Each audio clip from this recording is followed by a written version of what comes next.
This week is full of AI stat and guidance from Deloitte, Gartner, MIT Sloan, and I can't wait to share all that with you. But before we get started, I want to go back to thanking you for all the likes and the comments and the share. I want to encourage you to do that, because when you do that, it helps others participate in this global conversation. It helps them see that you're active, but it also helps them participate in it. So continue to do that, and let's get started. Welcome to the top 5 data, AI, analytics, and entrepreneurship posts of the week.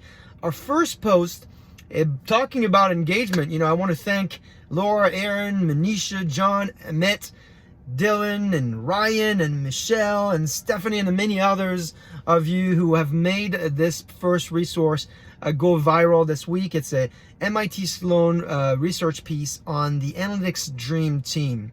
Now, this is a great piece because it talks about people and orienting people towards succeeding in building a team. Of course, they talk about data engineer. There's a great definition of it, the data scientist, but they have this third role called the data translator. Now, obviously, data translator is not an official title. You're not going to publish a job description for it, but it points to the main question here is that when you build your analytics team, who is going to lead them and who is going to help translate the data and the technology into business outcomes for the various divisions that you might be building analytics as a service for inside your organization. So here, think about that. Who is going to have the ability to understand the tech and the data, but also lead and then talk about the business value?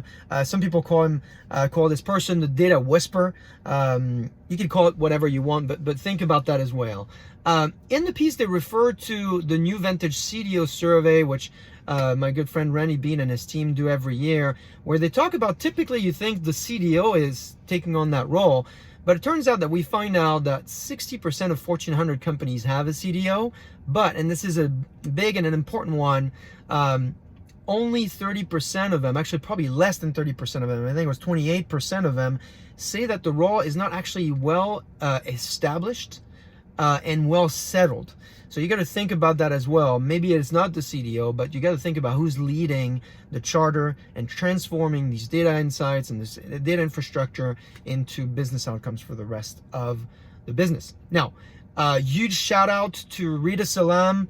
We've talked about her research previously, but this week she's again #1 on the top data, AI, and analytics post in the Gartner rank every once in a while, and the Andrew White publishes the list of the top resources, and I think this is the 13th week that she's on top of the chart. And so if you have not read her piece, it's a great one. A few weeks ago I summarized it, so go and take a look at that as well. There are 2 big data points in it that I think are particularly important for our audience.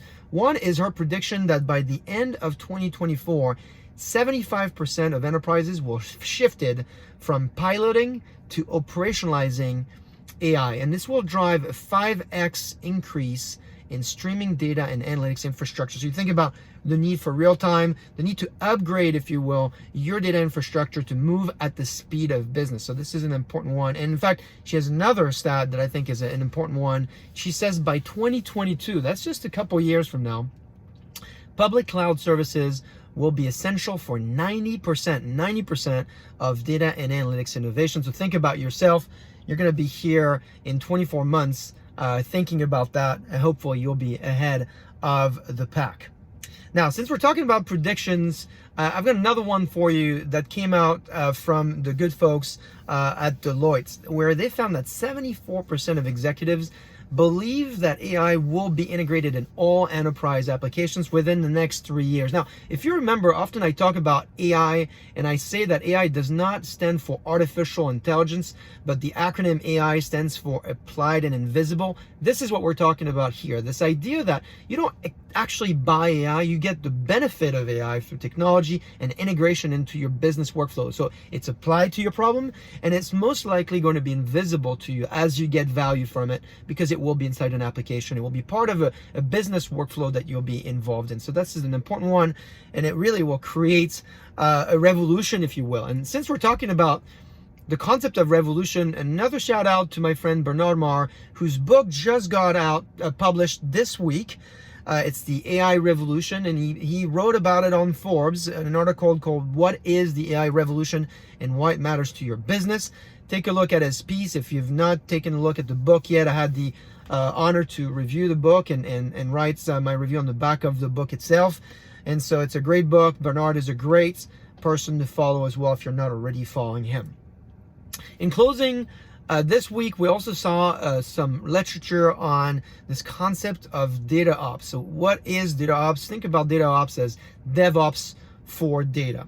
And there's a great piece on TechTarget that was authored by Nick Heudecker from Gartner and Stephen Lynch and Daniel Skidmore, who are practitioners actually, and talk about the 5 principles. What are they? Communication, pipeline integration, physical data models deployed through containers, an agile development mindset, and a shorter feedback loop. We don't have time to talk about this in detail here, but I want to make sure that you guys take a look at it because it's an interesting concept of what this trend is, data ops, but also how you marry data ops with data governance. In fact, Nick finishes the piece talking about that, which really is a nice tie to another resource you love this week from Ted Friedman on the concept of data and control. Actually, he calls this, when it comes to data, control is just an illusion. Again, if you remember, we've been talking about this idea of how do you provide freedom to business users, access to data unfettered, but also create a framework around this, something we call freedom within a framework. Ted does a great job helping us out with this. If you don't know Ted, he's very well known in the data management field. He's a seasoned leader there. Connect with him, follow him. He is very approachable, so I really want to make sure that you know about him and then you connect with him. He's a great guy. So that's it for our top resources. We covered a lot today. This is our weekly roundup. I want to thank you for everything you do. Again, like, comment, share. It's really important because it helps the rest of the community see you're active. Continue to engage, continue to comment, continue to invite people into this conversation. Let's drive this conversation. Let's be data driven, and I will see you next week.